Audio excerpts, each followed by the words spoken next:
Kalau suka baca Al-Arba'in An-Nawawiyah, itu hadis yang keduanya menerangkan tentang Jibril yang sedang menyamar. Jibril menyamar, ingin mengikuti pendidikan Nabi, tiba-tiba ikut di dalam kajian ta'lim Nabi, entah dari mana sudah tiba di hadapan Nabi. Ya.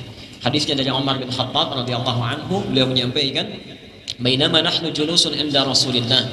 Tatkala kami sedang duduk-duduk bersama Rasulullah sallallahu alaihi wasallam, duduk di lingkaran bersama Rasulullah, kan? Tiba-tiba ittala alaina rajulun syadidu bayadi thiyabi. Tiba-tiba muncul seorang laki-laki, entah dari mana datangnya, pakaiannya putih bersih. Syadidu sawadi sya'ri, rambutnya hitam tersisir rapi. La yura alaihi atharus safari, tidak terlihat bekas-bekas capek menempuh satu perjalanan. Wala ya'rifu minna ahadun, kami tidak tahu siapa dia, tidak ada seorang pun di antara kami tahu siapa dia. Yang menarik, fajalasa ilan nabi sallallahu alaihi wasallam. Tiba-tiba sudah duduk di hadapan Nabi, di yang paling depan di hadapan Nabi.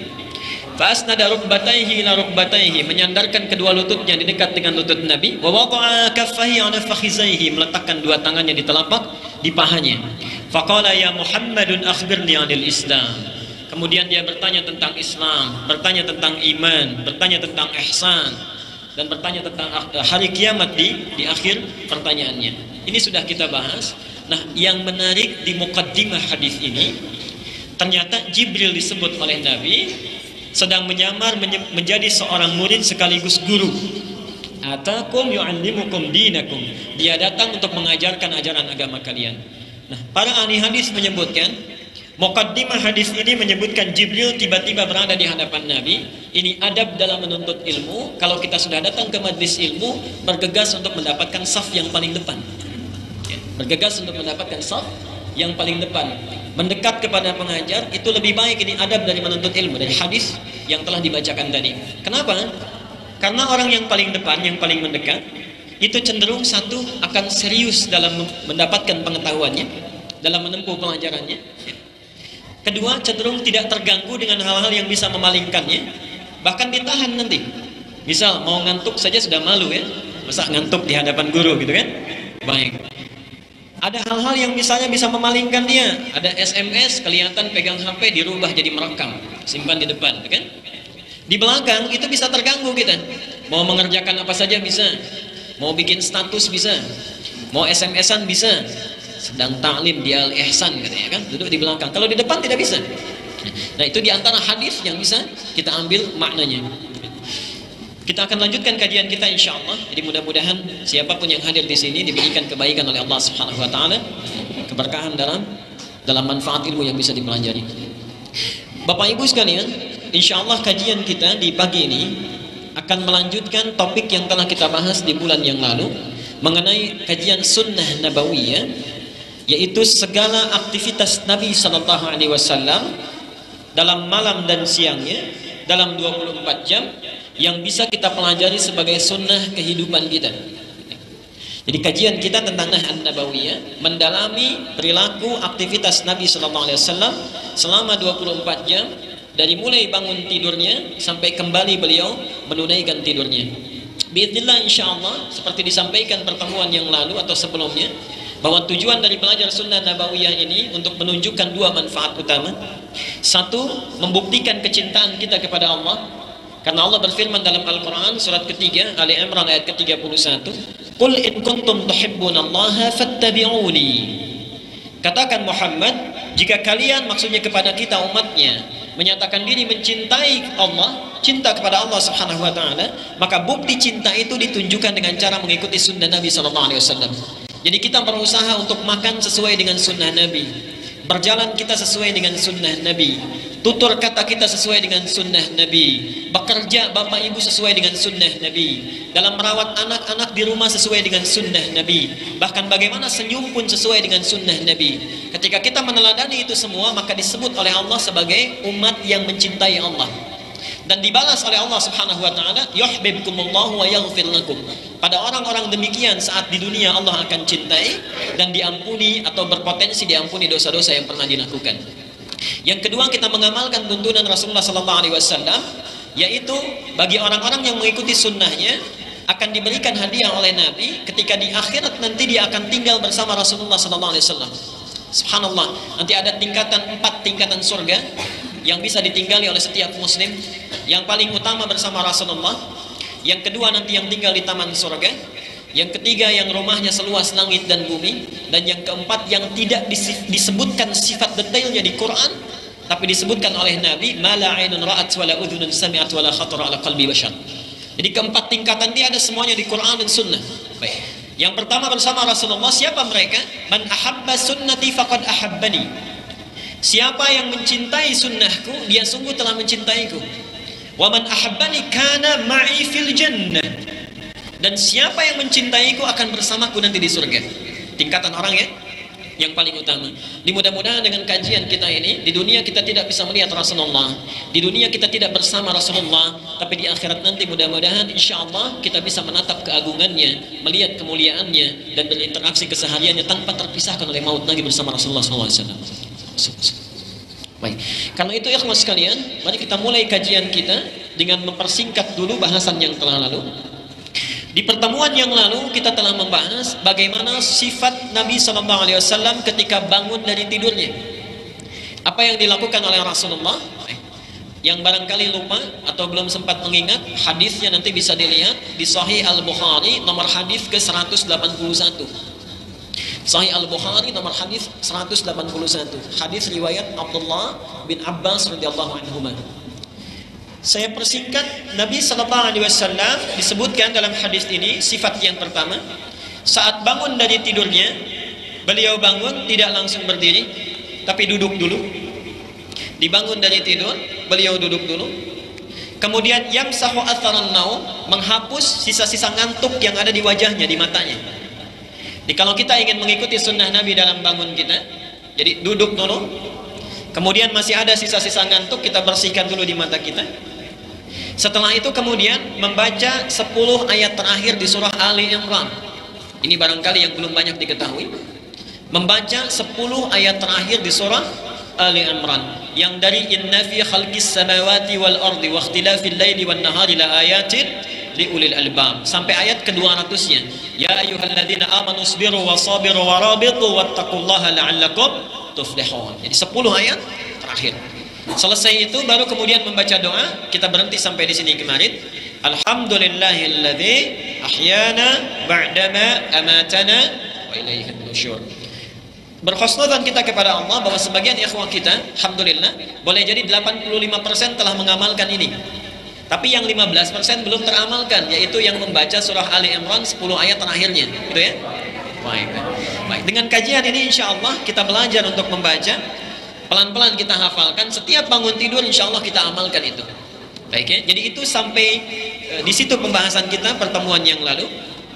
Sebelum saya teruskan kepada fase selanjutnya, saat kita sudah bangun, kemudian duduk, membaca 10 ayat terakhir di surah Ali Imran, kemudian setelah itu kita berdoa kepada Allah, setelah yang disebutkan hadisnya, lalu akan masuk kepada fase selanjutnya. Sebelum kita teruskan, saya ingin sedikit memotivasi dan bertanya kembali, siapa yang meriwayatkan hadis ini yang saya sebutkan pertemuan lalu? Abdullah bin Abbas, atau dikenal sebagai Ibnu Abbas. Bapak Ibu sekalian, kita ambil dulu 15 menit untuk menerangkan, kurang lebih menerangkan siapa Ibnu Abbas ini. Kebanyakan kita bila membaca satu hadis berikut terjemahannya, itu cenderung selalu memahami isi hadisnya saja, membaca langsung ke redaksinya saja. Jarang diantara umat Islam yang tergerak hatinya untuk menelusuri siapa sebetulnya yang meriwayatkan hadis ini. Berapa usianya? Bagaimana cara dia meriwayatkannya? Apa motivasi yang menjadikan dia ingin meriwayatkan hadis Nabi? Orang-orang yang selalu melihat pada unsur yang pertama ini, yang meriwayatkannya, itu biasanya menemukan sisi-sisi lain untuk memotivasi bagaimana dia bisa beramal dalam hidupnya. Karena itulah para ulama hadis membagi hadis kepada dua bagian. Satu, mempelajari tentang karakteristik orang-orang yang meriwayatkannya. Ini disebut dengan ilmu sanad. Yang kedua, mempelajari isi dan kandungan hadis atau redaksi yang disampaikannya. Ini disebut dengan ilmu matan. Jadi ada ilmu sanad, yang kedua ilmu matan. Sekarang perhatikan ya. Di dalam ilmu sanad, kalau disebutkan seorang sahabat yang meriwayatkan, itu biasanya ada kalimat doa yang disampaikan yang berbentuk kepada 4 bentuk umumnya. 1, radhiyallahu anhu, pernah dengar? Baik. An Umar bin Al-Khattab radhiyallahu anhu. Ini disebutkan bila hadis itu diriwayatkan oleh satu orang laki-laki. Okay? Seorang laki-laki. Kalau seorang perempuan yang meriwayatkan, misalnya Aisyah meriwayatkan hadis dari Rasulullah SAW, maka dari hu berubah menjadi ha, radhiyallahu anha. Jelas sampai sini? Baik. Bila yang meriwayatkan itu 2 orang, atau perhatikan betul, bila yang meriwayatkan 2 orang atau 1 orang, tapi ayahnya memiliki peran atau orang tuanya memiliki peran dalam kebaikan anaknya itu sehingga sanggup bisa meriwayatkan hadis, maka dirubah kalimatnya dari anhu atau anha menjadi anhuma. Saya tulis supaya agak terbayang sedikit. 1, radhiyallahu anhu bila laki-laki. Yang kedua, radhiyallahu anha bila perempuan. Yang ketiga, radhiyallahu anhuma bila diriwayatkan oleh 2 orang periwayat hadis atau diriwayatkan oleh seseorang tapi orang tuanya, baik itu ayah atau ibunya, punya peran dalam mendidik anaknya ini sehingga anaknya bisa tumbuh dengan baik meriwayatkan hadis, maka dirubah kalimatnya dari anha atau anhum jadi anhuma. Semoga Allah memberikan ridha kepada keduanya, artinya kepada anaknya plus orang tuanya, ayah atau ibu. Baik. Yang keempat, bila diriwayatkan oleh banyak orang dirubah menjadi anhum, hum.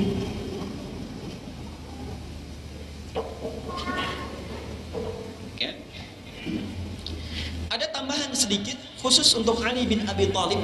Ali bin Abi Thalib, para ahli hadis biasanya tidak menggunakan dengan radhiyallahu anhu, tapi menjadikan hadis yang diriwayatkan oleh Ali, doa yang disematkan kepadanya menjadi karamahullahu wajhan.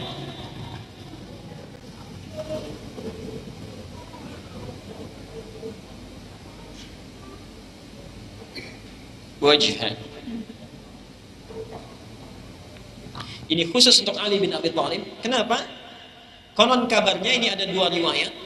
Ali bin Abi Thalib, ini yang pertama selama hidupnya, mohon maaf, itu tidak pernah melihat kemaluannya. Dipalingkan dari hal-hal yang paling buruk dalam dirinya, sehingga dimuliakan oleh Allah untuk wajahnya. Disebut karamahullah wajah. Ini bagian yang pertama, riwayat pertama. Tapi riwayat ini agak lemah.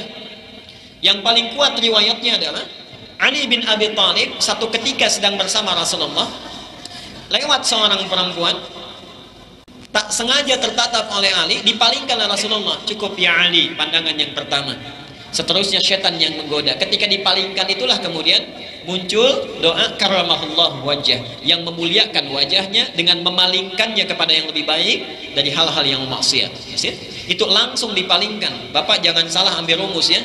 Tatapan yang pertama artinya jangan berkedip dulu katanya, lihat dulu, baru setelah itu berpaling. Bukan, ketika melihat ada syahwat langsung kita palingkan ya. Nah, kaitan dengan hadis yang kita bahas di Al-Bukhari 181 itu, doa untuk Ibnu Abbas itu selalu menggunakan anhuma. Semoga Allah meridhoi kepadanya dan kepada orang tuanya. Bahkan saking kuatnya bapaknya ini, nama sendiri, nama yang meriwayatkan ini, nama anaknya itu tidak banyak dikenal. Orang taunya Ibnu Abbas, Ibnu Abbas. Ibnu itu artinya anak, Abbas itu ayahnya, anaknya Abbas. Nama aslinya Abdullah.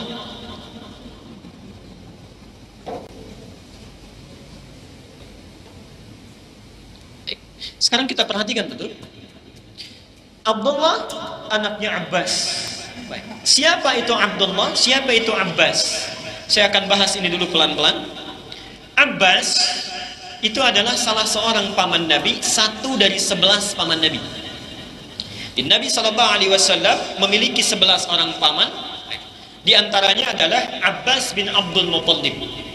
Di paman yang pertama itu berjuluk Al-Harith. Ada yang kedua namanya Kusam. Ada yang bernama Abdul Uzza, pernah dengar Abdul Uzza? Belum pernah dengar. Kalau Abu Lahab kenal? Kenal di mana? Ya. Abu Lahab itu nama aslinya Abdul Uzza. Ya. Nama aslinya Abdul Uzza. Karena beliau itu sangat tampan, saking tampannya luar biasa, seolah tidak ada celahnya. Kalau api itu, api yang sangat jernih, tidak ada campurannya, bersih, itu disebut dengan lahab. Disebut dengan Abu Lahab karena saat itu tidak ada yang paling tampan, yang paling ganteng menandingi ketampanan Abu Lahab. Oke? Tapi dengan ketampanannya, dengan kecerdasannya, tidak mampu menjadikan dia untuk bisa masuk Islam. Padahal punya 4 anak, yang 3 masuk Islam, yang 1 tidak. Jadi Abu Lahab itu 3 anak yang masuk Islam, yang 1 tidak. Yang 1 ini nanti ikut bapaknya, namanya Utaibah, meninggal atau tewas diterkam oleh singa di Zarqa. Jadi menghalangi dakwah Nabi Shallallahu Alaihi Wasallam. Ketika 1 kali dia sedang bepergian, diterkam oleh singa di daerah Zarqa. Itu Utaibah namanya. Selanjutnya ada namanya disebut dengan Abdus Syams, ada yang namanya Hijil, ada yang namanya Abdu Manaf. Pernah dengar? Imran, pernah dengar? Baik. Atau yang lebih populer dengan sebutan Abu Thalib. Baik. Punya anak pertama namanya Thalib, anak kedua namanya Ja'far, anak ketiga namanya Aqil, anak keempat namanya Ali. Karena anak pertama namanya Thalib, maka dikenal dengan Abu Thalib. Ada lagi paman Nabi namanya Hamzah. Oke, baik. Dan yang terakhir ada lagi namanya Abbas. Abbas ini usianya selang 2 atau 3 tahun dengan Rasulullah SAW. Jadi 2 tahun atau 3 tahun lebih tua dari Nabi SAW. Di antara 11 paman Nabi ini tercatat dalam sejarah, nanti belajar As-Sirah An-Nabawiyah, hanya 2 yang masuk Islam, yaitu Hamzah dan Abbas bin Abdul Muttalib. Hamzah, Abbas. Nah, tidak banyak orang tahu Abbas ini kemudian menikah dengan perempuan bernama Lababa. Lababa inilah perempuan kedua yang masuk Islam setelah Khadijah. Jadi sahabatnya Khadijah radhiyallahu anha. Kemudian masuk Islam, punya anak pertamanya namanya Fadl, dalam riwayat lain disebutkan Fudail, maka dikenallah Abbas ini dengan nama Abu Fadl, dan Lababa dikenal dengan nama Ummu Fudail. Semua anak-anaknya itu masuk Islam. Anak kedua Abbas diberi nama dengan Abdullah. Jadi Abdullah ini adalah anak kedua dari Abbas. Dikenallah dari situ dengan Ibnu Abbas, anaknya Abbas. Kapan Abdullah ini dilahirkan? Ini poinnya. Abdullah ini dilahirkan 3 tahun menjelang hijrah. 3 tahun menjelang hijrah. Jadi saat usia Rasulullah sudah 50 tahun, sudah diangkat jadi Rasul belum? Sudah. Usia 40 tahun diangkat menjadi Rasul. 10 tahun dari kerasulan baru Abdullah bin Abbas ini dilahirkan. Sekarang perhatikan betul ya. Usia Abdullah 3 tahun sebelum hijrah. Abbas ketika sudah masuk Islam dengan istrinya, dilihat oleh beliau keutamaan anak-anaknya. Dilihat satu-satu bagaimana karakternya. Oh, anak pertama ini rajin membantu, tapi kurang teliti, kurang semangat dalam belajar. Maka dititipkan pada Nabi, kemudian diperbantukan kepada Nabi bagaimana membantu kebutuhan Rasulullah. Anak keduanya, Abdullah, ketika lahir, ini sudah menunjukkan tanda-tanda senang belajar agama, tertarik dengan pengetahuan. Lihat bagaimana hebatnya Abbas.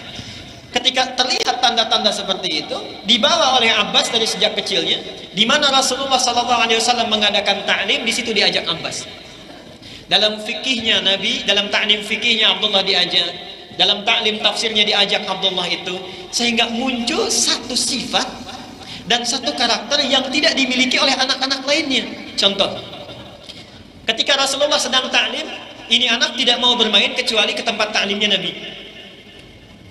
Ketika Rasulullah SAW sedang menunaikan sholat, ini anak dalam usia 3 tahunnya, nanti lewat, ini tersebut dalam sejarah salah satu anak yang senang membawakan air wudhu Nabi.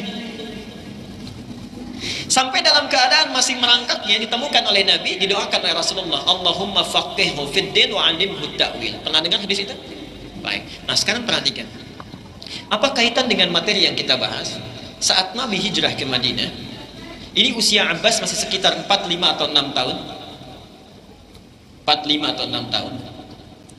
Satu kali Rasulullah menginap di salah satu rumah istrinya bernama Maimunah, bibinya Abbas juga, bibinya Abdullah bin Abbas. Abbas ketika tahu bahwa Nabi SAW menginap di rumahnya Maimunah, kemudian menyampaikan kepada Abdullah anaknya ini, Abdullah tidak ingin tidur bersama bapaknya, ingin tidur di tempatnya Nabi. Jadi minta izin kepada ayahnya, ingin menginap di rumah Rasulullah. Ayahnya tahunya hanya ingin menginap saja. Ternyata sampai di rumah Rasulullah, apa yang terjadi? Itu Bapak Ibu sekalian, subhanallah, tidak tidur semalaman, menunggu di depan kamar Nabi, ingin melihat bagaimana cara tidur, cara bangunnya Nabi dari tidurnya, dan kira-kira jam berapa atau kapan Nabi bangun dari tidurnya untuk menunaikan tahajud. Anak usia 4-5 tahun. Datang ke rumah beliau, ke rumahnya Maimunah, kemudian menunggu di depannya, diperhatikan bagaimana Nabi bangun dari tidurnya, subhanallah. Ya. Dilihat ternyata beliau itu duduk dulu, kemudian mengusap sebagian dari dampak kantuknya, bekas kantuknya. Setelah itu membaca 10 ayat terakhir di surah Ali Imran. Setelah itu kemudian baru bangkit beliau keluar untuk tahajud. Sampai ketika akan keluar dari kamar, Nabi tahu sebetulnya Abdullah sedang menunggu, tapi sengaja dibiarkan untuk melihat. Ya. Tidak dipanggil ke dalam, tidak kemudian ditegur oleh Nabi, dibiarkan oleh Rasulullah. Dilihat ketika keluar, ditepuk pundaknya, dituntun oleh Nabi, diajarkan wudhu yang benar. Kemudian diminta sholat di samping Rasulullah. Saat itu Abdullah mengatakan, ya Rasulullah, saya malu kalau sholat di sampingmu, sholat di belakang ini. Selesai sholat dipanggil lagi, kenapa kamu pindah ke belakang? Ya Rasulullah, saya ini sungkan sholat di samping orang yang paling mulia, paling agung dalam kehidupan saya, anak usia 4-5 tahun. Dan hadis yang kita bahas saat ini itu diriwayatkan bukan seorang pemuda, bukan oleh seorang dewasa, tapi oleh seorang anak berusia 4-5-6 tahun. Pesan kuat dari ilmu sanad ini menunjuk kepada para orang tua, bila bapak sudah memiliki, ibu sudah memiliki anak misalnya lebih dari satu atau satu misalnya, coba lihat kecenderungannya. Ketika ditemukan dia senang misalnya kepada agama, senang membaca Quran, senang mengikuti ta'lim, maka dari sejak dini dipersiapkan itu. Digali potensinya, dekatkan kepada hal-hal, keadaan-keadaan yang lebih bisa menumbuhkan keilmuan keislamannya dengan kuat. Ajak dia dalam taklimnya sehingga tumbuh rasa cinta kepada agama, tumbuh rasa sayang kepada nilai-nilai Islam. Dengan itu mudah-mudahan menjadi pribadi yang tumbuh di kemudian hari dengan baik. Yang pertama. Yang kedua, apa manfaatnya bagi orang tua? Ternyata Allah tidak membiarkan ketika orang tua bisa mewujudkan itu. Jangan tunggu sampai di alam barzakh. Jangan tunggu sampai di akhirat nanti. Saat di dunia pun orang-orang sudah menyebutnya radhiyallahu anhuma. Semoga Allah meridhai, memberikan berkah kepada anaknya plus orang tuanya. Sekarang lihat, setiap orang baca hadis ini, nanti Abdullah bin Abbas meriwayatkan 1660 hadis. Ini baru satu. Ini baru satu. Yang sering baca nanti hadis Al-Arba'in, ada lagi riwayat Abdullah bin Abbas itu. Silakan buka bab ke-12. Bab ke-12, ya, hadisnya yang nomor 113, itu diriwayatkan oleh Abdullah bin Abbas bagaimana dimuliakan saat itu. Subhanallah. Orang tuanya ikut. Bapak ibu baca satu hadis, mendoakan ayah ibunya, itu baru satu orang. Berapa ratus ribu orang yang membaca hadis ini? Berapa juta orang yang membaca hadis ini? Subhanallah. Jadi mulai sekarang ilmu sanad mengajarkan, kalau kita memiliki anak, persiapkan. Mohon maaf Bapak Ibu, cita-cita terbesar kita selaku muslim itu bukan saat anak kita sukses secara materi, bukan memiliki kedudukan yang tinggi, tapi ketika doa yang kita panjatkan itu betul-betul terwujud. Rabbana hablana min azwajina wa dzurriyyatina, satu, qurrata a'yunin, yang kedua, waj'alna lil muttaqina imama. Jadi ukuran kesuksesan itu yang pertama qurrata a'yunin. Kita merasa tenang ketika berada di sampingnya. Anak yang menyenangkan, hati kita damai, hati kita tentram. Mohon maaf, tidak ada mantan anak. Ketika ada anak masih kecil menyenangkan, setelah dewasa kadang-kadang ada anak yang ketika hadir di sampingnya perasaan kita tidak tenang. Kalau bapak ibu mendapati anak kita tumbuh dewasa, kita hadir di sampingnya tidak tenang, berkunjung dia tidak nyaman, bertemu disapa di telepon perasaan kita tidak enak, berarti ada sesuatu dalam pola pendidikan kita yang tidak maksimal. Seharusnya idealnya kesuksesan orang tua mendidik anaknya itu ketika yang pertama menjadi qurrata ayunin, bukan saat kecil saja, bukan. Saat dewasa kita tentram, tenang, nyaman berada di sampingnya. Yang kedua, Waj'alna lil muttaqina imama. Anak itu menjadi pribadi-pribadi yang bertakwa, jadi teladan bagi rekan-rekan seprofesinya. Misal, maaf, ketika jadi dokter, dia jadi dokter yang bertakwa. Ketika jadi polisi yang paling takwa. Jadi tentara yang paling takwa. Jadi presiden yang paling takwa. Itu tujuannya. Jadi bukan hanya sukses secara materi. Silahkan bisa di mana saja berprofesi, tapi tujuan yang paling utama qurrata ainin dan takwa. Jelas sampai sini? Baik. Nah, itu yang ingin saya bahas dari hadis yang kemarin yang kurang. Sekarang kita akan masuk pada fase yang selanjutnya. Kalau ingin dicatat, silahkan dicatat dulu hadisnya. Kita berikan 2 hadis, 2 atau 3 saja. 1, hadis riwayat Muslim sesuai urutan fasenya. Imam Muslim nomor hadis 665. 665.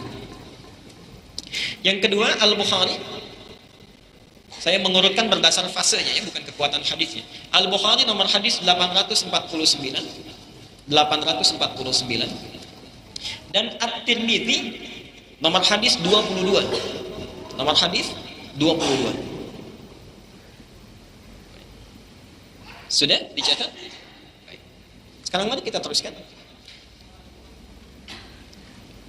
Tadi Ibnu Abbas itu nanti wafatnya di Taif dalam tahun 61 Hijrah, kemudian menjelang akhir wafatnya matanya buta. Matanya buta karena terus-terusan menangis, ingin mendekat kepada Allah supaya diterima dalam keadaan yang baik. Saya ingin tanya 2 hal. 1, kalau orang yang dijamin masuk surga saja, dipuji oleh Rasulullah, dihadirkan di sampingnya, masih sanggup dalam akhir hayatnya menangis sampai buta karena khawatir amalnya belum cukup. Saya tanya pada Bapak Ibu, kita yang belum dijamin oleh Allah dengan surga, yang belum bebas dari kesalahan, berapa dalam sehari kita mendekat kepada Allah untuk beristighfar kepadanya? Sahabat yang mulia ini sampai buta menangis kepada Allah karena khawatir amalnya belum cukup. Kita yang kadang-kadang sholat wajibnya sering terlambat, sunnahnya kadang tertinggal, yang inginnya surga di tempat yang paling tinggi. Berapa hari, berapa lama kita dalam sehari bisa mendekat kepada Allah dengan beristighfar, membebaskan diri kita dari maksiat dan dosa. Yang kedua, saya mohon maaf, kalau anak-anak kecil saja sudah meriwayatkan hadis dengan baik. Anak-anak Palestina misalnya sekarang sudah hafal Quran dalam usia yang dini, 7 tahun, 6 tahun.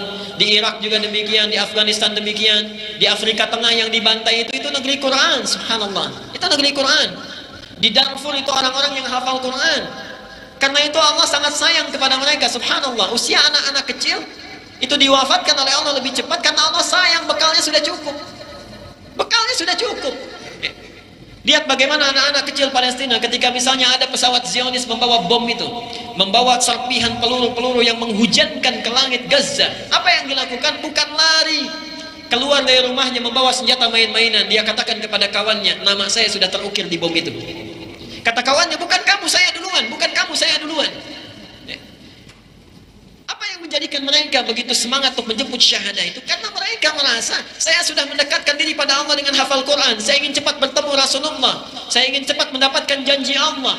Sudah siap bekalnya, Allah sayang mereka diambil. Kita mungkin sampai saat ini dihidupkan oleh Allah, diberikan masa usia yang panjang, diberikan kesempatan yang luas. Kalau dengan masa ini belum sanggup kita mendekat kepada Allah, sekedar baca Quran saja kita sulit untuk membacanya, berapa lama lagi waktu yang dibutuhkan oleh kita untuk mendekat kepada Allah? Bagian yang pertama. Karena itulah Bapak Ibu sekalian, mari kita berbenah diri, memperbaiki diri, mendekat kepada Allah Subhanahu wa taala dengan berusaha meniru sunnah Nabi sallallahu alaihi wasallam. Fase yang kedua, setelah selesai kita membaca doa tadi, kemudian keluar dari kamar, pindah hadisnya ke Al-Bukhari.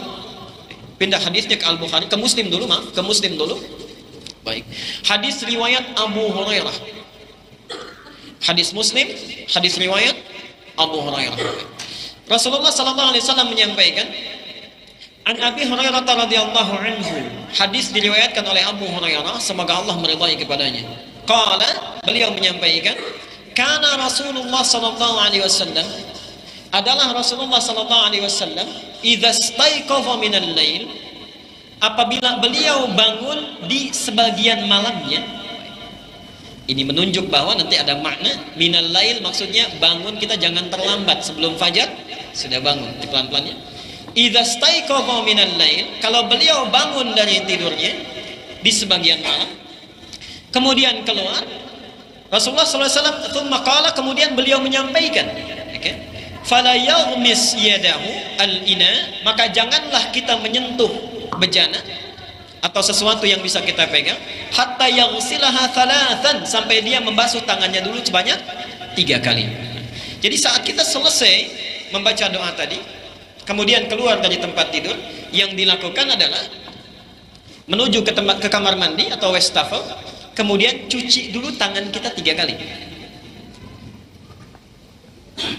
Cuci tangan.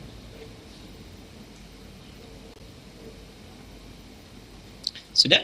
Pelan-pelan kita. Nabi SAW menyampaikan, selesai kita berdoa, alhamdulillahilladzi ahyana ba'dama amatana wa ilaihin nusyur. Kemudian keluar, jangan dulu sentuh hal-hal yang lain, jangan dulu pegang makanan, pegang yang lainnya. Pergi dulu kita ke kamar mandi ya, atau ke wastafel, cuci dulu tangan kita sebanyak 3 kali. Maksud 3 kali itu gambaran bukan tangannya dicuci sampai 3 basuhan, bukan. Maksudnya pastikan dicuci dengan bersih. Jadi kalau 1 basuhan belum bersih, cuci yang kedua. Basuhan kedua belum bersih, pastikan yang ketiga dicuci dengan semaksimal mungkin. Jelas sampai sini? Baik. Ini tahap yang kedua. Sekarang yuk bahas ilmu sanadnya. Matannya kita sudah tahu, ini tidak perlu dijelaskan. Siapa yang meriwayatkan tadi namanya? Abu Hurairah. Baik. Ada yang tahu nama aslinya?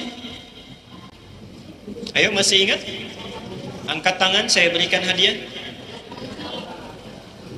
Sayang? Abdurrahman. Baik. Dapat nanti setelah selesai ya. Masa bapak ibu yang mencatat yang hafal anak kecil? Zaki namanya. Baik. Kadang-kadang anak-anak dalam mainnya atau dalam bengongnya justru lebih ingat dibandingkan kita yang mencatat. Okay? Jadi jangan khawatir, kalau punya anak-anak bawa saja, insya Allah ada pengaruhnya.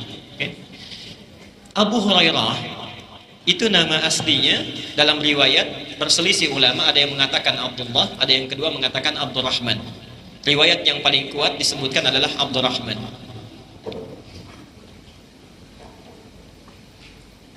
Siapa Abdurrahman? Asalnya adalah seorang pria Majusi dari Persia. Punya nama asli Abdus Syams. Punya nama asli Abdus Syams. Yang lahir 21 tahun sebelum hijrah. 21 tahun sebelum hijrah. Baik. Jadi saat hijrah Rasulullah berusia 53 tahun. Ibnu Abbas berusianya 3 tahun. Abu Hurairah sudah 21 tahun. Kemudian mencari-cari agama, tidak puas dengan Majusi, pindah masuk ke Kristen. Di Kristen tidak puas juga, mendengar Nabi, ada seorang Nabi di Madinah. Pada tahun ke-7 hijrah, menurut riwayat yang paling kuat, saat terjadi perang Khaybar, sesaat sebelumnya pergilah beliau ini ke Madinah. Kemudian subhanallah, saat masuk ke majlis Nabi, belum ngobrol dengan Nabi, Pak. Baru lihat Nabi saja, lihat Nabi menyampaikan kalimat-kalimatnya, terlihat bagaimana pesona di wajahnya, santun dalam pengucapannya, akhlak yang begitu mulia itu, langsung jatuh cinta saat itu. Setelah selesai mengikrarkan kalimat asyhadu an la ilaha illallah wa asyhadu anna muhammad rasulullah. Tidak bertanya apa itu Islam, tidak bertanya bagaimana kemuliaan Islam. Baru lihat kemuliaan dan akhlak Nabi saja, tertarik masuk Islam. Disinilah nanti dalam fikih dakwah, yang paling diperhatikan oleh seorang pendakwah, ustadz, ulama itu bukan hanya tingginya ilmu dan luasnya wawasan, tapi juga kemuliaan akhlak. Jangan sampai ilmunya luas tapi akhlaknya tidak terpuji, orang justru lari dari dakwahnya. Nah, dari situ masuk Islam pada tahun ke-7 hijrah. Jadi usianya berapa tahun? 21 plus 7? 28 tahun. Langsung terjun ke perang Khaybar. Langsung terjun ke perang Khaybar, yang di situ kemudian Abbas terluka saat itu. Terjun ke perang Khaybar, kemudian dari situ berjihad di barisan yang paling depan. Nah, ada 2 hal yang kita petik dari Abu Hurairah ini. Yang pertama, berapa usianya tadi? 28 tahun. Kira-kira masih muda tidak? Sekarang di bawah saya usianya. Sekarang ya, dulu enggak. 28 tahun. Maksudnya ini 28 tahun. Ini menunjukkan kepada kita bahwa bila sudah ada di antara kita usia yang masih kecil, masih beranjak muda, masih dalam usia-usia seperti ini, kan? Kemudian ada perasaan ingin memperdalam agama, jangan tunda sampai waktu berjalan dengan terus-menerus sampai tiba masa sepuh kita.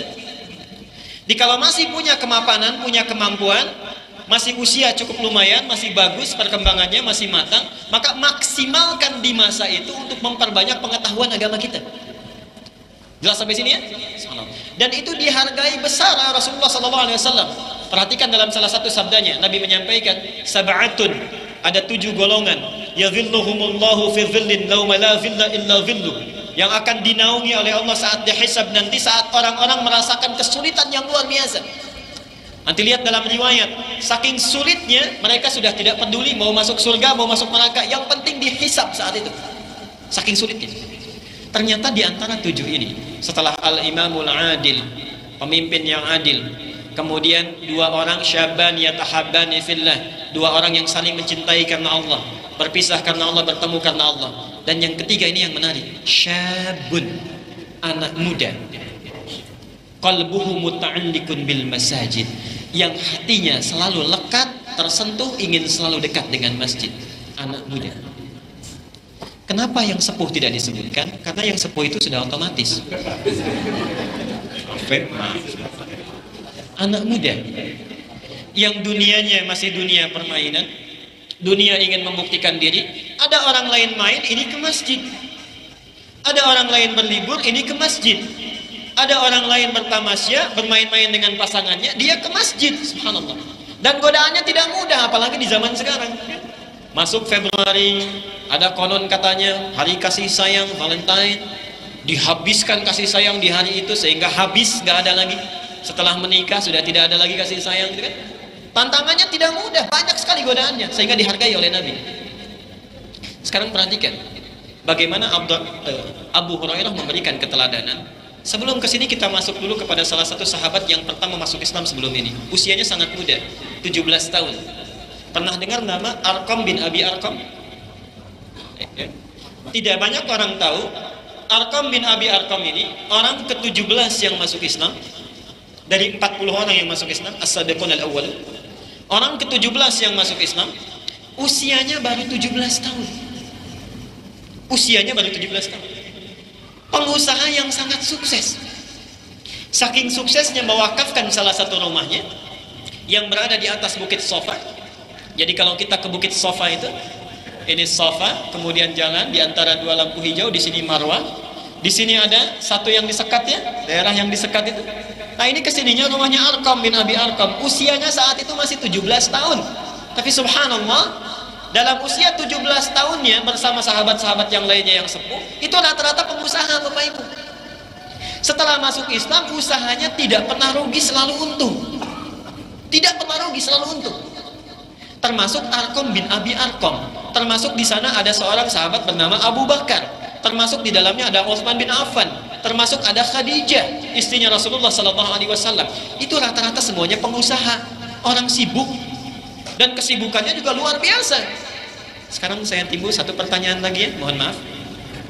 Kalau sahabat-sahabat ini yang pengusahanya super sibuk, usahanya luar biasa, bisnisnya sukses, tapi dibalik segala kesibukannya tidak pernah meninggalkan sholat, jangankan yang wajib, sunnahnya pun selalu dilakukan. Tahajudnya jalan, puasanya juga selalu dilakukan. Dan subhanallah, perhatikan betul, semuanya hafal Quran. Semuanya hafal Quran. Sekarang saya ingin tanya pada Bapak dulu lah, sesibuk apa sih Bapak? Ada yang lebih sibuk dari Abu Bakar? Anda yang masih usianya 17 tahun, ini ada orang sukses namanya Arqam. Artinya apa? Selama masih punya kemampuan, sukseskan diri kita, tapi seimbangkan dengan ibadah. Orang sukses tidak pernah rugi, selalu untung. Rumusnya apa? Mendekat kepada Allah Subhanahu wa taala. Jadi kalau kita ingin mendekat kepada syariat, kepada tuntunan yang benar, itu insya Allah tidak akan rugi dalam hidup. Tidak ada rumusnya. Sekarang orang lebih hebat ya. Mohon maaf Pak, sudah waktunya sholat, sebentar belum selesai. Pak, catatannya saya kira. Baik, kita teruskan dulu. Hadis selanjutnya, ini Abu Hurairah. Nah, kenapa disebut dengan Abu Hurairah? Setelah masuk Islam, hal positif yang kedua dari Abu Hurairah, mohon maaf Bapak Ibu sekalian, Ini kebetulan tinggal tidak lama dengan Nabi, cuma 3 tahun. Cuma 3 tahun bersama Nabi. Jadi datang ke Madinah di tahun 7 Hijrah, Rasulullah meninggal di sekitar tahun 10 Hijrah. Setelah haji yang terakhir, haji wada, kemudian tinggal berapa lama meninggal dunia. Tapi subhanallah, perhatikan betul. 3 tahun tinggal bersama Nabi. Ibnu Abbas tinggal berapa tahun? Kurang lebih 14 sampai 15 tahun. Kalau tadi lahir sebelum hijrah 3 tahun, ditambah 10 tahun berapa? 13 tahun. 13 atau 14 tahun lah wafatnya. Ibnu Abbas yang 14 tahun bersama Nabi itu meriwayatkan hadis 1660 hadis. Lihat nanti di buku Al-Isabah fi Tamyiz Sahabat. Abu Hurairah yang tinggal hanya 3 tahun bersama Nabi meriwayatkan lebih dari 5.300 hadis.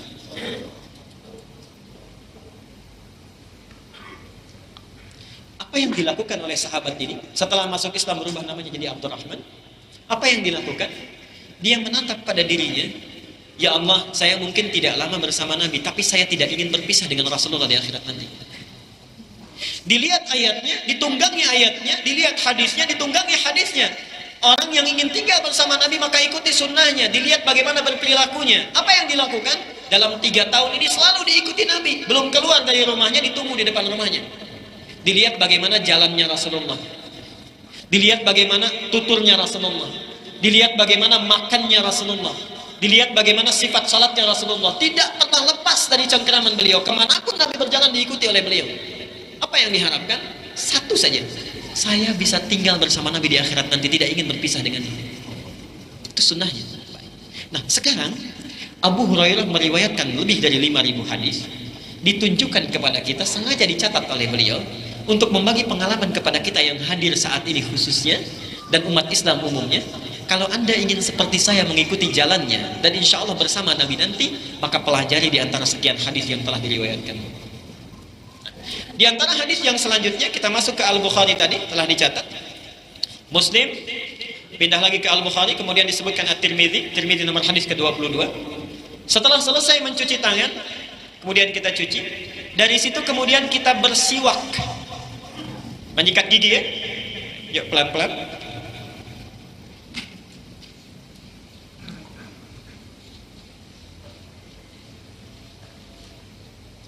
Al-Bukhari nomor hadis 849. At-Tirmidzi nomor hadis 22.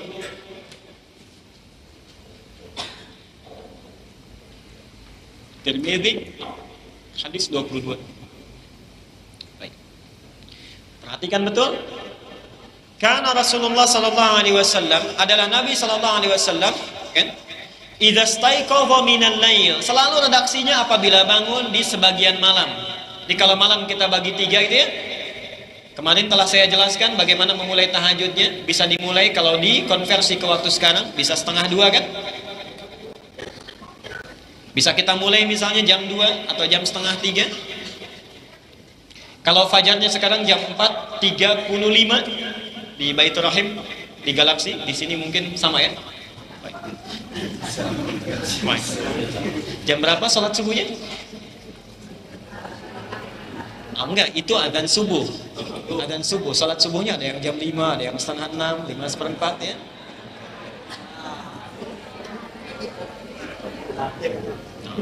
Kalau ingin ikut sunnah Nabi, maka yang dilakukan setelah kita cuci tangan, sebelumnya lihat di redaksi hadisnya. Karena idza staiqadha minal lail, apabila beliau bangun di sebagian malamnya, artinya tidak pernah terlambat bangun, tidak pernah kesiangan. Dalam pengertian bangunnya ya, malamnya selalu tahajud. Lihat. Ini memberikan isyarat kepada kita, kalau ingin mengikuti sunnah Nabi, maka atur waktu tidur kita. Saya ingin rencana bangun misalnya jam 3:30, maka dimulai tidur jam berapa yang dilakukan? Kan? Sebelum tidur setelah Isya, saya sampaikan pertemuan lalu, Rasulullah setelah Isya itu tidak pernah melakukan aktivitas lain, kecuali bila ada hal yang darurat yang harus dikerjakan, setelah itu langsung tidur. Direncanakan dari situ. Sekarang bisa kita tiru. Kalau kita ingin mengikuti sunnah Nabi, setelah selesai Isya, bila tidak ada pekerjaan yang lain, suami istri ngobrol dulu mungkin sebentar, setelah itu kemudian tunaikan tidurnya. Setelah tidur kita rencanakan kira-kira bangun jam berapa dari ketiga waktu ini. Jelas sampai sini? Baik ya. Nah, selanjutnya kita teruskan.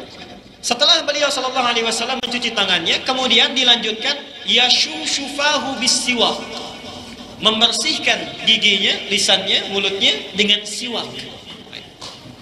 Nah, Bapak Ibu sekalian, di sini ada sunnah yang diajarkan kepada kita. Nanti tersebut dalam beberapa riwayat,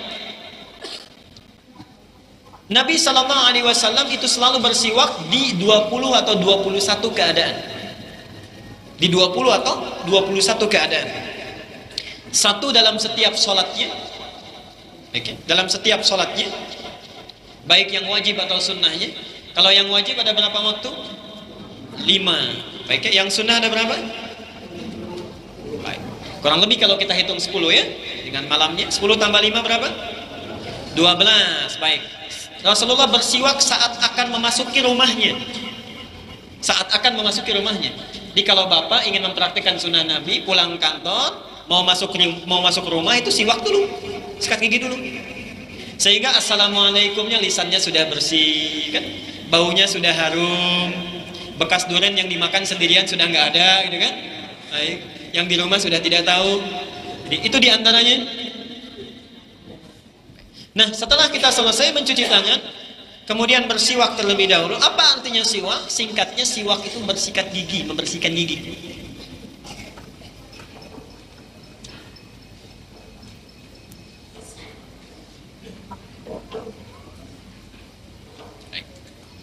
Di zaman Rasulullah, biasanya bila ada seseorang yang ingin membersihkan giginya, membersihkan gigi dari kotoran-kotoran yang menempel padanya, itu selalu menggunakan salah satu tumbuhan. Diambil sebagian ranting atau dahannya, kemudian dipotong, lalu dibersihkan. Dengan itu digunakan untuk membersihkan. Saking seringnya menggunakan ranting itu atau jenis tumbuhan itu, dinamakanlah tumbuhan itu dengan pohon siwak atau kayu siwak. Jelas ya? Dari sini muncul istilah bersiwak. Jadi bersiwak itu, maaf, tidak harus kita menggunakan misalnya kayu yang sudah pernah dipraktekkan dulu, tidak begitu. Ambil nilainya, ambil poinnya. Maksudnya kalau ingin mengikuti sunnah Nabi, bukan berarti kita bawa siwaknya, ditinggalkan sikat giginya, ditinggalkan odolnya, bukan. Poinnya adalah membersihkan gigi atau bersikat gigi. Kalau kita menemukan kayu ini itu bagus, kita bisa bawa dalam setiap sholat, kita bisa bersihkan dulu, ya. Baik. Kalau kita tidak menemukan ini, boleh kita gunakan sikat gigi yang biasa. Kita gunakan sikat gigi, kita gunakan odolnya, dan insya Allah itu lebih baik. Jelas sampai sini? Jadi saya urutkan dulu pelan-pelan dan kita berhenti dulu sampai di sini. Sejenak kita diskusi dulu. 1, bangun dari tidur, sifat sunnah nabinya, kita harus duduk terlebih dahulu. Dalam keadaan itu kemudian kita membasuh sebagian bekas ngantuk kita. Setelah itu membaca 10 ayat terakhir di surah Al-Imran. Diteruskan membaca doa, Alhamdulillah alladzi ahyana ba'dama amatana wa ilaihi syur. Keluar dari situ, cuci tangan 3 kali. Setelah itu bersiwak. Baik. Saya tutup dulu dengan poin yang sangat penting. Kalau dimungkinkan, Rasulullah sangat menekankan setiap kali akan sholat usahakan bersiwak. Atau yang membersihkan gigi kita setiap kali akan sholat. Itu yang paling utama. Nabi menyampaikan At-Tirmidzi nomor hadis 22. Laula an asyqa ala ummati la amartuhum bis-siwaki fi kulli shalah. Kalau Allah tidak memberatkan kepada umatku, tentu aku akan perintahkan setiap akan sholat supaya mereka bersiwak terlebih dahulu. Baik, pernah dengar hadis ini? Saya kira kita berhenti dulu di sini. Silakan dicatat dan mudah-mudahan bisa diamalkan dalam kehidupan kita. Jadi mulai malam ini, waktu tidur tidak boleh terlalu malam. Awas ya. Dimulai direncanakan jam 8 setelah Isya, kerjakan seperlunya. Kalau tidak ada yang penting istirahat.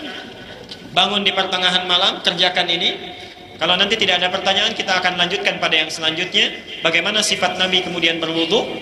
Kalau berhubungan dulu bagaimana mandi janabatnya. Setelah itu beliau kembali bagaimana sifat tahajudnya. Berapa rakaat yang ditunaikan. Dan bagaimana cara beliau menunaikannya. Sampai di akhir hayatnya, Aisyah pernah menangis terseduh-seduh ketika melihat Rasulullah telah bengkak kakinya dalam menunaikan tahajudnya. Silahkan kita berhenti sejenak. Bila ada yang ingin bertanya atau memperjelas uraian, saya persilahkan.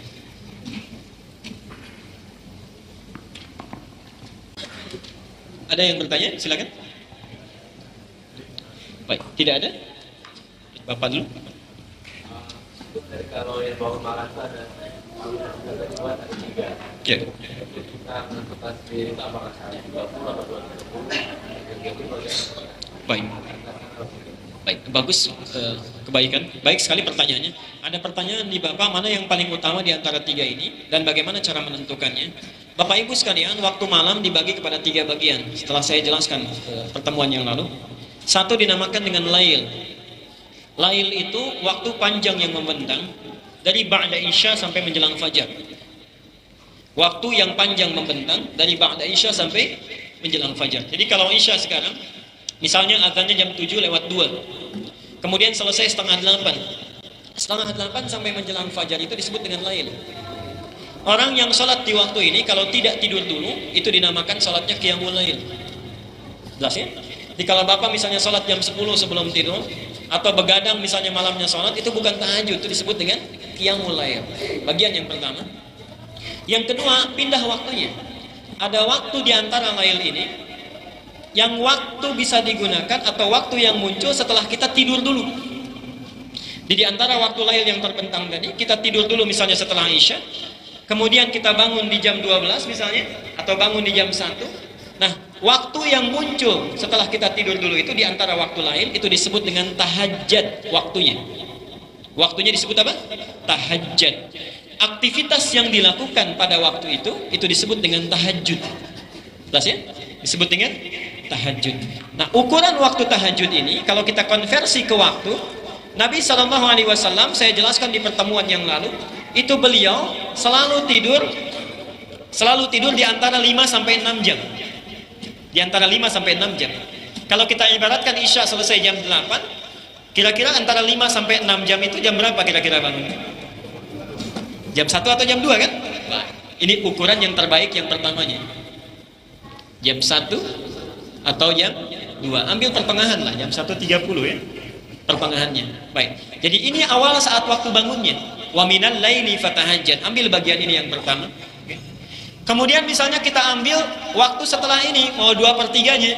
Boleh kita tambah sedikit misalnya kayak tadi, jam 2.30 atau jam 2-nya. Atau kita ambil 1/3 akhirnya. Menjelang waktu fajar. Nah, menjelang waktu fajar ini, itu mendekati waktu yang ketiga disebut dengan sahar. Dalilnya ada di surah 51 ayat ke-18.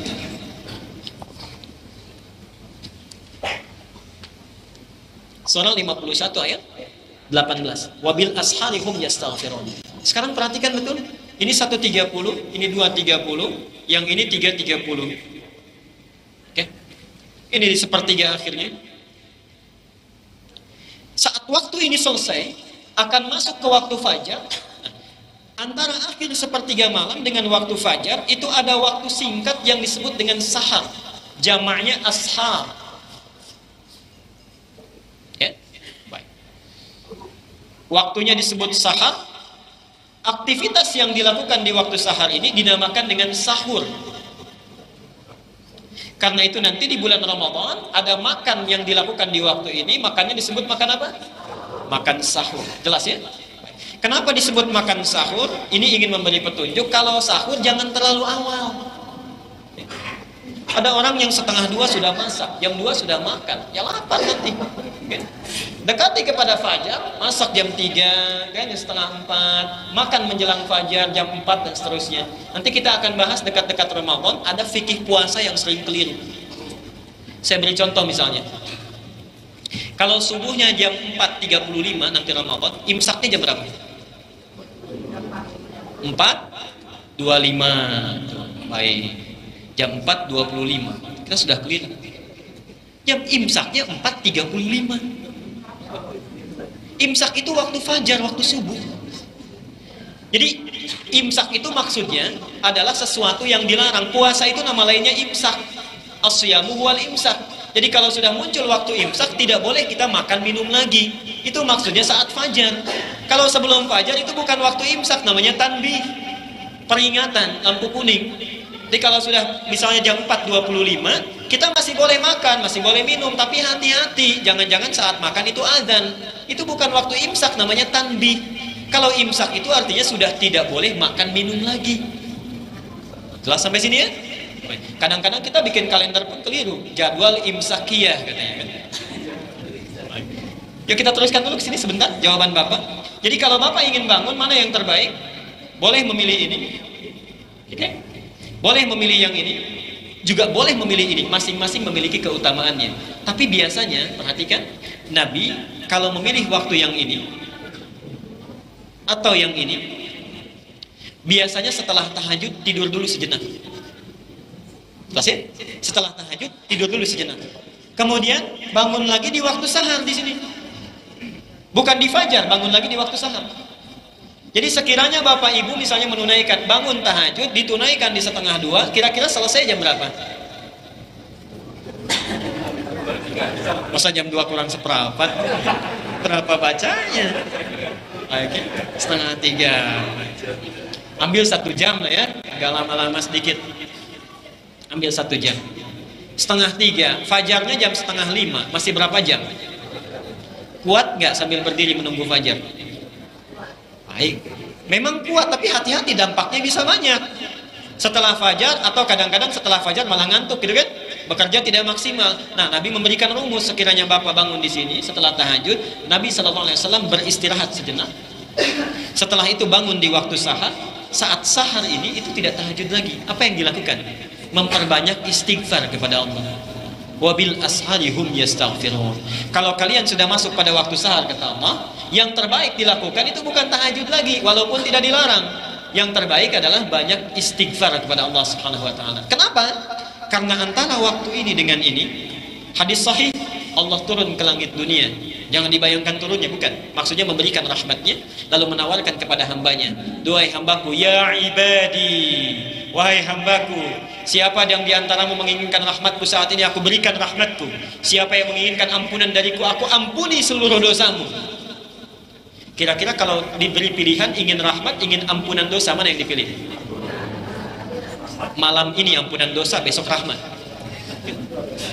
Karena orang yang diberikan rahmat Allah belum tentu terampuni dosanya, gitu kan? Ampuni dosanya oleh Allah. Setelah itu kita mengharapkan rahmatnya. Karena itulah rumus Qur'annya, wabil ashari hum yastaghfirun. Kalau Bapak bangunnya di sini, itu sudah ada di 1/3 malam, kemuliaannya luar biasa. Maka apa yang dilakukan? Dalam sujud tahajudnya perbanyak doa pada Allah. Minta di sini perbanyak doa. Selesai ini jangan tidur lagi, tunggu subuh, tunggu fajar dengan menunaikan sahar. Kalau Bapak tidur lagi di sini, nanti ketiduran di sini. Ya. Awas, apa hukumnya tahajud? Sunnah. Salat subuh apa hukumnya? Baik. Mana yang lebih utama, tahajud atau subuh? Subuh. Hati-hati, tahajud kita kejar, subuh ketinggalan. Jelas saya kira ya?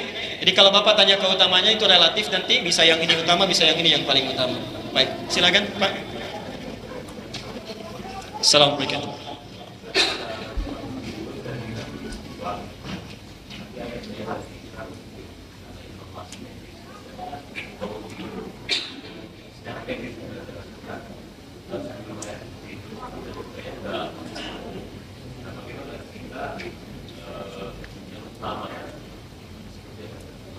Baik, bagus. Yang diajarkan Nabi kan sebelum bersiwak kumur-kumur dulu. Bersihkan, masuk air sebagian, itu kan baru kemudian kita bersihkan. Nah ini baik, ada tinjauan medis bahwa saat kita bangun dari tidur, bahkan setelah itu kemudian langsung minum kan, minum air putih. Saya hapus dulu sebentar.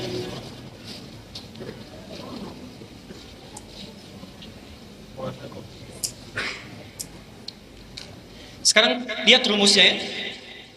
Ini ada ibadah, ini ada muamalah.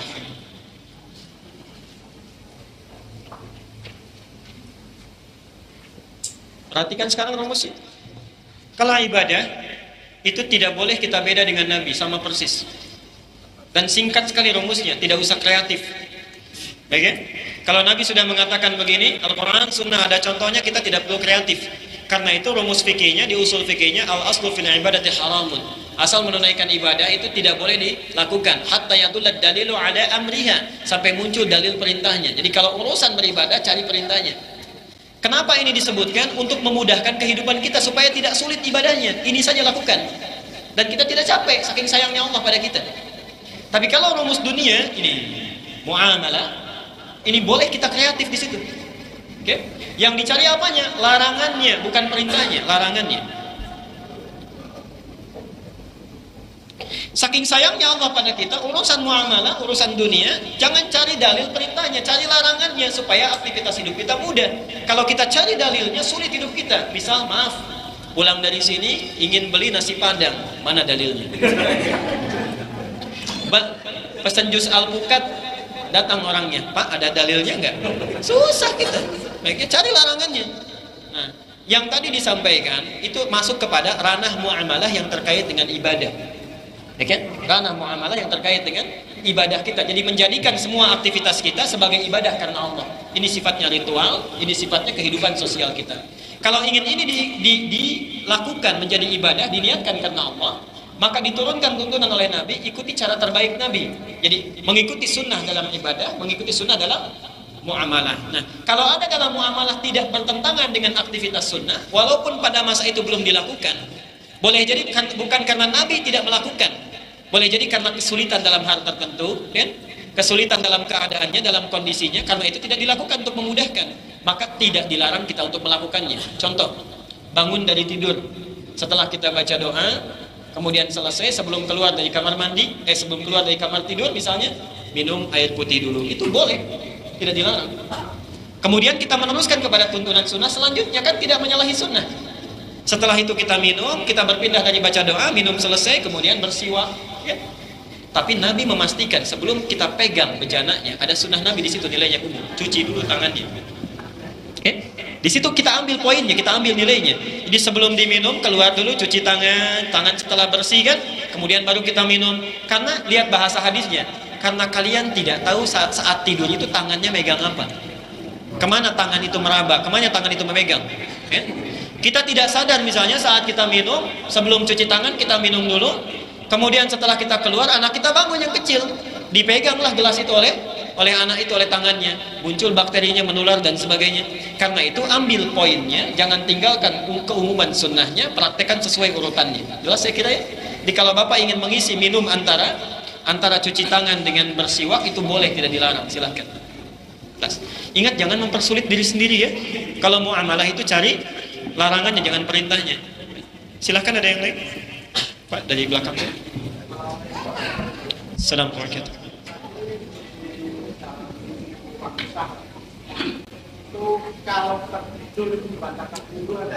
Baik. Tertidur membatalkan wudhu atau tidak? Kita lihat sekarang tidurnya seperti apa. Ada dua sifat tidur. Ada dua sifat tidur digambarkan oleh hadis. Satu, hadis umum berbunyi, al-ainani wika'us sahi faman nama falyatawadda. Al-ainani, dua mata itu sumber kelalaian, wika'us sahi, sumber kelalaian. Sahi itu dari kata sahun, alladzina hum an salatihim sahun. Ada orang-orang yang sholatnya itu lalai mengingat Allah. Jadi saat sholat pikirannya kemana-mana. Al-ainani wika'us sahi, dua mata itu yarhamukallah, sumber kelalaian. Faman nama, siapa yang tertidur, nama falyatawadda, maka berwudulah dia.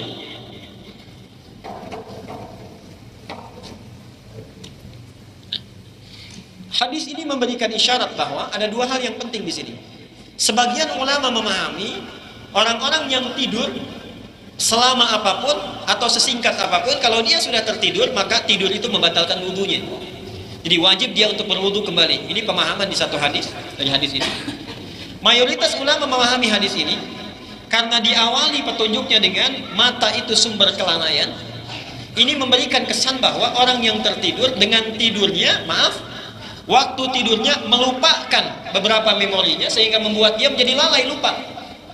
Maaf ya, ada kan yang tidur ketika dibangunkan linglung, ya. Nah itu diantara maknanya. Jadi kalau kita dibangunkan tidak sadar, berwudu. Tapi kalau ada seseorang yang dalam keadaan tidurnya misalnya masih bisa terjaga dengan baik, waktunya tidak terlalu lama, maka madzhab Maliki memandang tidur seperti itu tidak membatalkan wudu.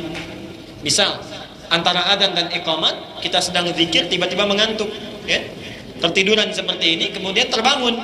Yang sering banyak terjadi, contoh mudahnya khutbah Jumat, kan? Yang ketawa itu pengalamannya paling kencang. Saat khutbah Jumat kemudian kita tertidur, kan ada tidur macam-macam itu. Ada tidurnya yang cuma merem tapi masih mendengar, kan? Walaupun masuk telinga kanan, keluar telinga kiri, masih nyangkut. Tapi ada yang tidurnya memang tidur lalai. Dia tidak mendengar sama sekali, keluar juga suara linglung. Yang seperti itu jangan malu, keluar wudu lagi. Hadisnya falyatawadda. Nah, dari hadis ini Bapak tinggal melihat kira-kira ada di posisi mana. Kalau tidurnya seakan melalaikan aktivitas kita, maka berwudu lagi. Kalau tidurnya sejenak hanya sekedar kita memejamkan mata tapi masih bisa terjaga, maka mayoritas ulama memandang tidak perlu dia wudu lagi. Jelas ya? Silakan Pak. Assalamualaikum.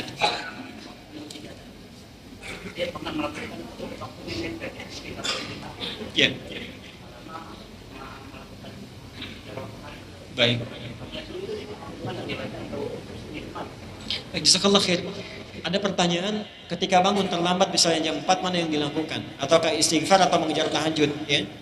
Bapak Ibu sekalian, kalau kita ukur-ukur misalnya jam 4 mau ke setengah 5 itu sudah mendekati waktu sahar. Sebetulnya pilihan terbuka bagi kita. Ingin tahajud silahkan, tidak dilarang. Ingin langsung kita beristighfar juga silahkan. Tapi supaya tidak rugi dua-duanya, kita lihat rumusnya. Yang paling standar kan tahajud itu diajarkan oleh Nabi 11. Ya. Di hadis Abu Daud nomor hadis 1367, tahajud pertama Nabi itu 13. Ketika ada Ibnu Abbas di sampingnya itu 13. Sebelum menikah dengan Aisyah itu banyak ditunaikan, kadang lebih daripada itu.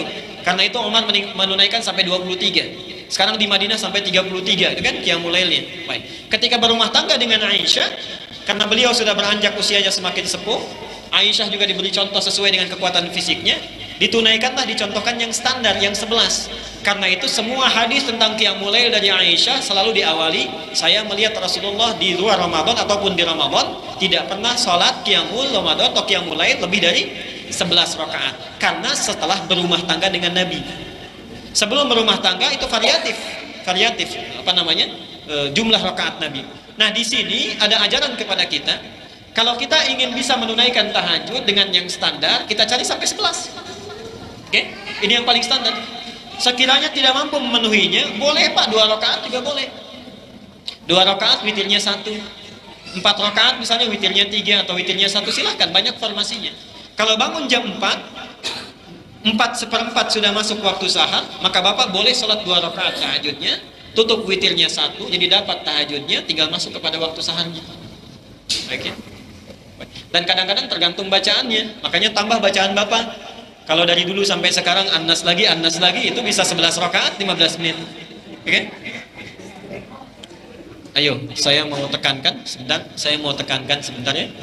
Hadis Nabi At-Tirmidzi, catat hadisnya. Nomor hadis 2910.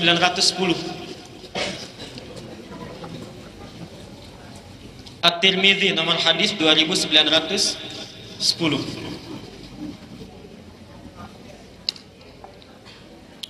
Man qara'a harfan min kitabillah, siapa yang membaca 1 huruf saja dari kitabullah, kan? Falahu asyru hasanatin, maka baginya 10 kebaikan, kan? Walam aqul, dan saya tidak menyebutkan alif lam mim harfun. Alif lam mim itu 1 huruf. Walakin alifun harfun, lamun harfun, mimun harfun. Tapi alif adalah 1 huruf, lam 1 huruf, mim 1 huruf. Kan wal hasanatu bi asyri amsalihha, sedangkan 1 kebaikan itu digandakan menjadi 10 kebaikan. Bayangkan. Hadis pertamanya. Hadis keduanya, perhatikan, nyambung ini ya. Hadis keduanya. Orang-orang yang nanti akan masuk surga di pembukanya, nanti disambut oleh malaikat, dibukakan pintu surga, dikatakan kepadanya, salamun alaikum bima sabartum. Selamat atas kesabaran yang telah kamu tempuh saat di dunia. Udkhuluha bisalamin aminin. Kemudian silahkan masuk surga itu dengan perasaan yang tentram. Hadisnya belum sampai situ, perhatikan. Ini surga ini ada tingkatan, ini tidak saya hapus. Tadi ada berapa level? 4. Jangan mudah mengucapkan 4. Di setiap level ini ada tingkatan lagi. Level 1 ada misalnya surga Aden, ada Firdaus, ada apa ini macam-macam. Setelah masuk ke pintu surga ini di sini, diminta kita diibaratkan dalam hadisnya, faqra warattil. Sekarang baca bacaan Quran kamu yang telah kamu baca selama di dunia itu, telah kamu hafalkan. Warattil, kemudian baca dengan tartil. Fa inna akhira qiraatika akhira manzilatika. Akhir bacaan kamu disitulah tempat tinggal kamu. Itulah sebabnya anak-anak kecil yang kayak di Palestina, yang di Irak, di Afghanistan, di Afrika Tengah, di Sudan, di Darfur itu, kenapa menghafal Quran sejak kecil? Karena sudah digambarkan pada dirinya. Ya Allah, nanti kalau saya di surga, saya ingin baca sampai tingkat yang paling akhir, karena hafalannya sudah didapatkan. Saya kalau sejak saat di Timur Tengah itu, candanya anak-anak kecil itu kalau di Palestina itu 7 tahun gak hafal Quran, itu jadi aib di kalangan mereka. Nanti saling canda itu, kamu hafal berapa? Saya hafal sekian. Nanti saya sudah ada di atas, saya dadahin, kamu baru di atas, baru di bawah. Saya ingin tanya pada Bapak Ibu sekalian, sekiranya dimasukkan ke dalam surga, surat apa yang sudah kita persiapkan untuk baca? Dan tidak bisa ditukar dari belakang. Baca dari depan. Ayo, mumpung masih ada waktu, kita maksimalkan saat ini. Baca Qurannya, hafalkan Qurannya, dan dimotivasi oleh Allah. Subhanallah, lihat, subhanallah, satu hurufnya berapa kebaikan? 10 kebaikan. Lihat, alif lam mim, ada berapa huruf ini? 3. Dapat berapa di sini? Masih hitung-hitungan. Nabi kan tidak menyebutkan ini huruf 1. Nabi menyebutkan alif. Dalam bahasa Arab itu ada ilmu arud. Ilmu arud itu menuliskan seperti yang diucapkan. Ini hurufnya apa? Alif, tulisannya begini. Alifun harfun, berapa huruf? 3. Masih hitung-hitungan juga. Ini huruf apa? Hamzah. Sudah 4. Ini huruf apa? Ha. Jadi kalau kita hitung, itu tidak akan terhitung sampai selesai. Saya ingin tanya, kalau dari satu huruf saja sudah dimotivasi oleh Allah mendapatkan banyak sekali kebaikan, belum juga tergerak untuk baca Quran, dengan cara apa lagi mesti dimotivasi? Disediakan mushafnya bagus, ada mushaf tajwid, mushaf tafsir, mushaf tahfidz, warnanya macam-macam, gurunya tersebar luas, bisa didapatkan dimanapun, rizkinya sudah diberikan, belum tersentuh juga untuk sekedar belajar baca Quran, dengan cara apa lagi mesti dipelajari, dan berapa lama lagi waktu yang dibutuhkan untuk sekedar belajar? Last point. Jadi malam nanti mau bangun jam berapa? Awas ya, saksinya banyak itu. Silakan Pak. Maaf ya.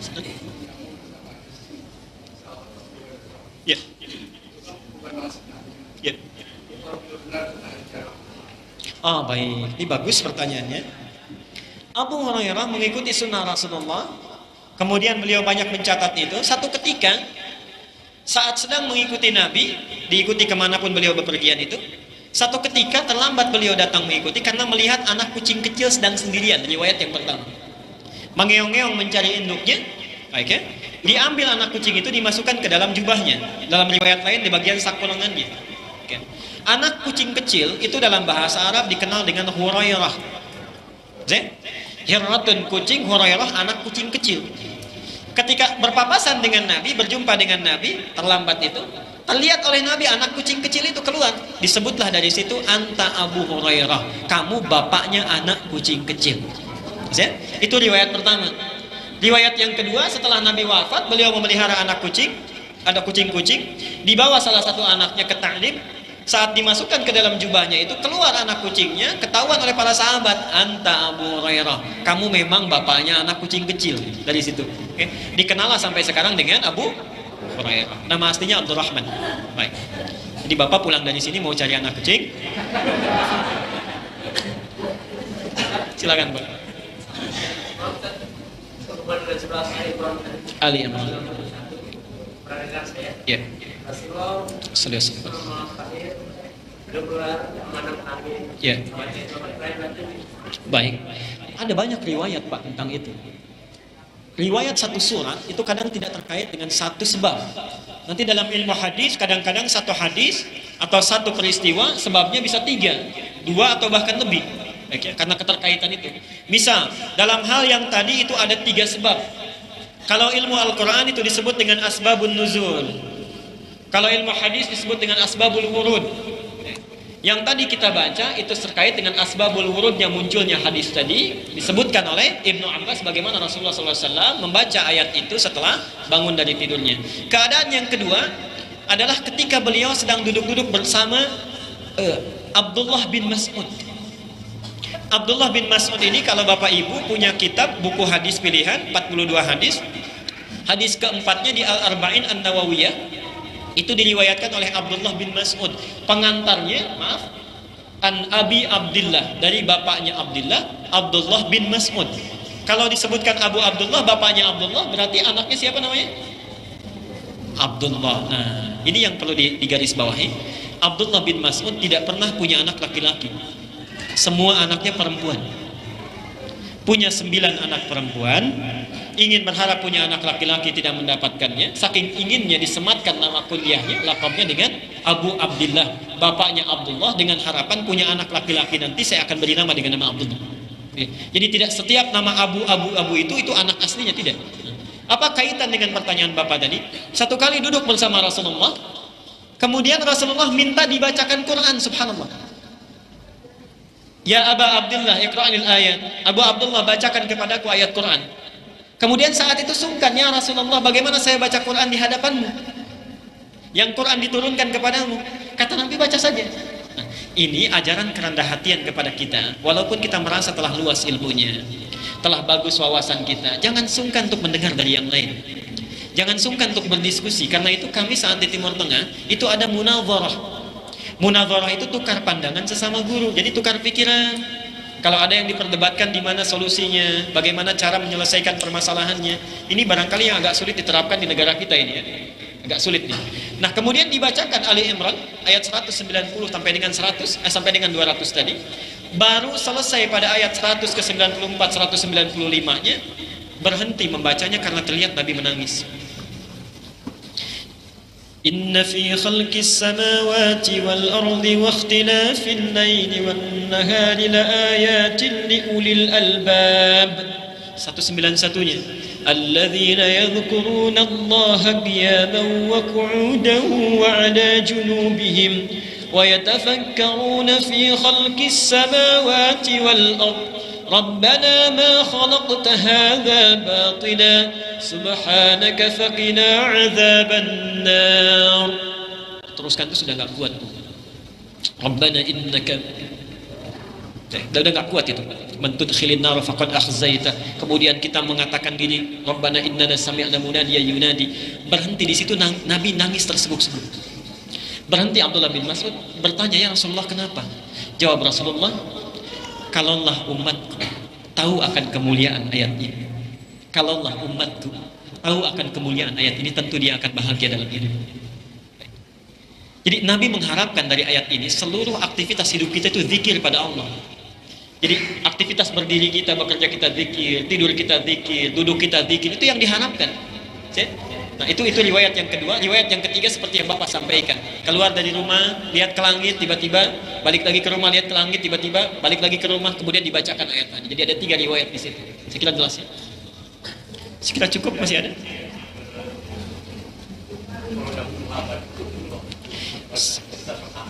Kenapa Bu, Pak? Ya. Baik. Baik, bagus. Bagus pertanyaannya. Ibu kalau ada yang ingin bertanya, sungkan ditulis saja ya, dimajukan ke depan. Kalau tidak ada, saya nanti akan tutup. Dalam hal 11 rakaat ini ada 2 riwayat Pak. Formasi tahajud ini sangat banyak sekali formasinya. Di antara formasi tahajud yang disampaikan oleh Rasulullah, tercatat kepada kita, itu ada 2 cara menunaikan yang 11. Yang pertama bisa dilakukan dengan 4-4-3. 4-4-3. Yang kedua bisa dilakukan dengan 2-2-3. Jadi 2 dulu baru kemudian 3 di akhirnya. Dan cara yang terakhir ini pun bisa ditempuh dengan 2 cara. Baik ya? Bisa 3 sekaligus, bisa 2 kemudian 1. Tapi 2 kemudian 1 ini agak lemah riwayatnya karena ini penafsiran. Ya. Jadi salat witir itu dipandang witir ketika menyatu ditunaikan 3 rakaat. Nanti di Ramadan akan saya bahas lagi. Hadisnya nanti dipahami. Rasulullah SAW menunaikan syafi wal witr, gitu kan?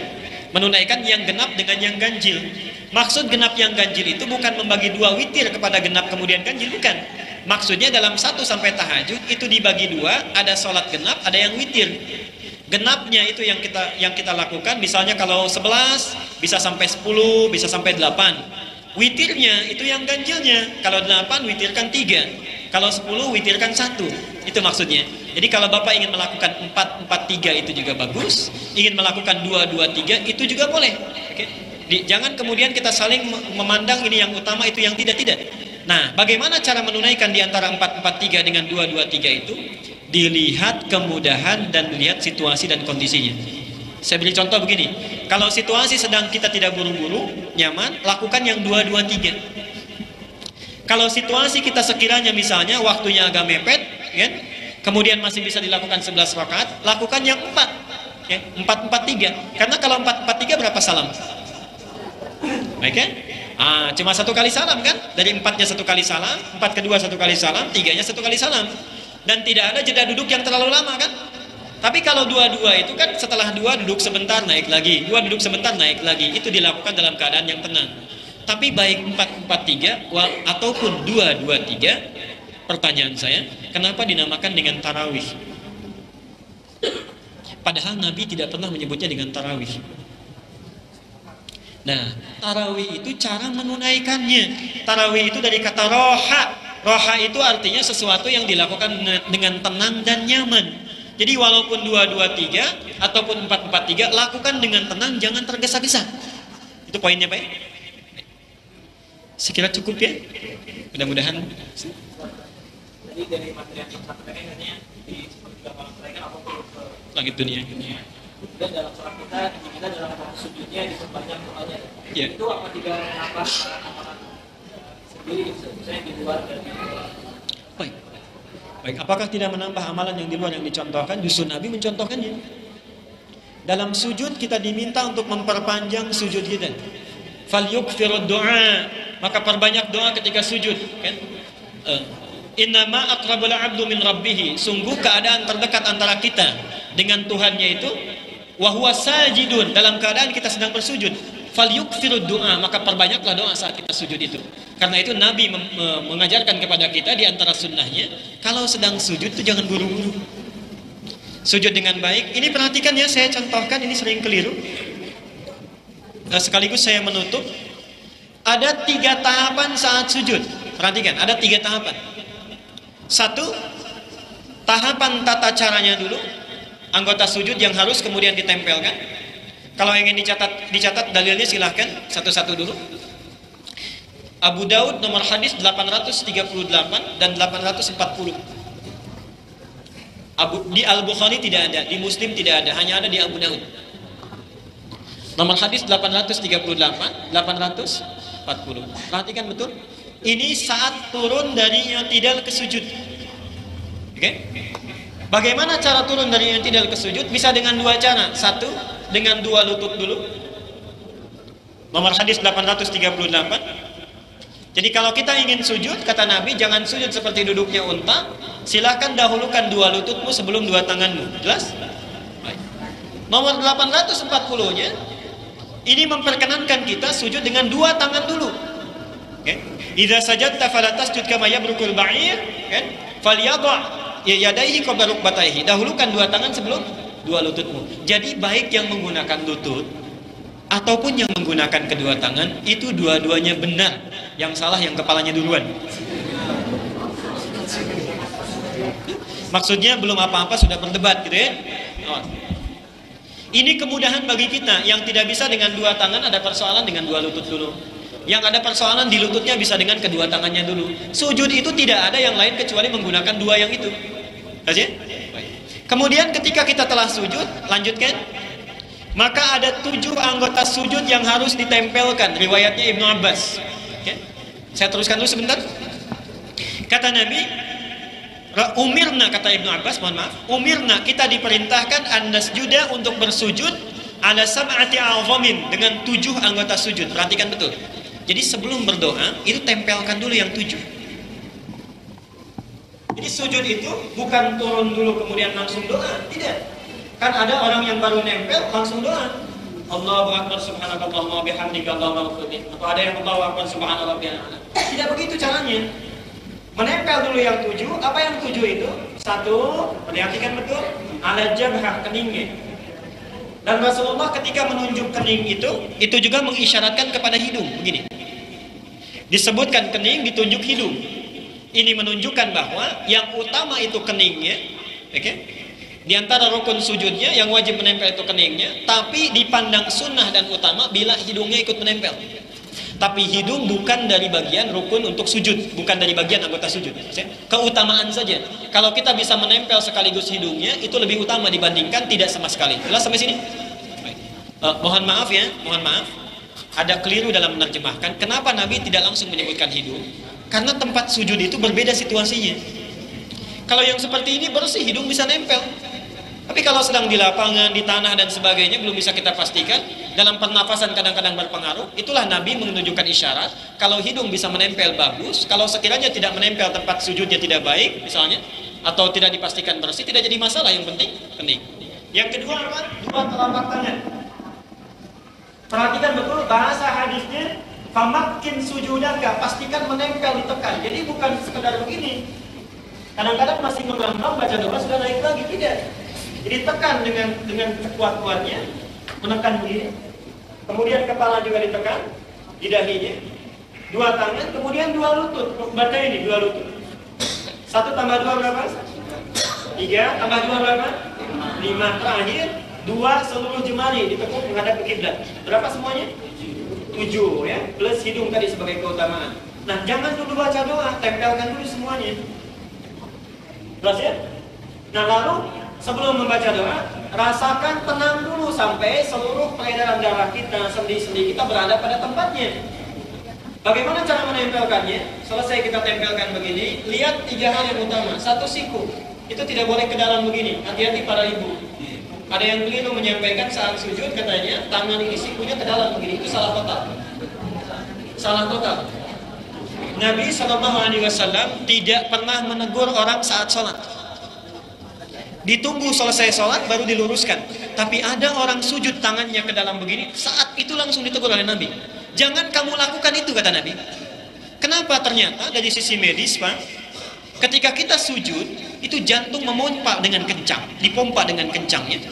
Darah kemudian beredar sampai masuk ke dalam otak kita di kepala. Karena itu perempuan yang sedang hamil dianjurkan untuk bersujud. Kalau kita memasukkan lambung, siku ini ke lambung, menekan diafragma, itu pernafasan bisa terganggu, bisa meninggal gitu. Ya. Karena itu keluarkan, tidak ada bedanya. Paling mudah ukurannya seperti kita takbiratul ihram. Bisa hadwa mankibaihi, bisa di sini. Jadi saat sujud tempelkan siku keluar. Yang kedua, maaf dalam hal siku ini banyak yang keliru ya. Awas, hati-hati membaca hadis selebar anak yang dimasuki anak kambing. Hati-hati. Bukan maksudnya dilebarkan begini, diukur anak kambing bisa lewat. Bukan. Diukur-ukur pun gak akan bisa lewat itu anak kambing. Itu bahasa metafor, maksudnya dijauhkan dari lambung. Jelas ya? Jangan sampai mendekat kepada lambung. Tapi bukan sampai begini gitu ya. Awas. Hati-hati, seukuran takbiratul ihram. Setelah kita bersujud jelas, kemudian maaf, dari kepala sampai, mohon maaf, pantat, itu membentuk sudut 90 derajat. Tidak terlalu ke atas, tidak terlalu panjang. Awas, kenapa saya sampaikan ini? Ada yang memahami keliru, memanjangkan sujud itu dipanjangkan tangannya ke depan gini. Oke? Itu bahasa kiasan metafor, maksudnya panjangkan doanya saat sujud, ditafsir di hadis yang lain.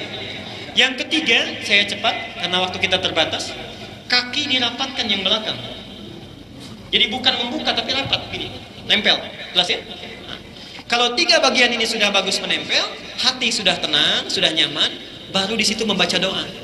Subhanakallahumma wa bihamdika Allahumma ighfirli. Bukan sekedar dibaca, dihayati. Subhanakallah, selama ini ya Allah saya ingin beribadah tapi selalu tidak mensucikan Engkau. Saat kerja dipanggil oleh Engkau, tiba-tiba sibuk bekerja.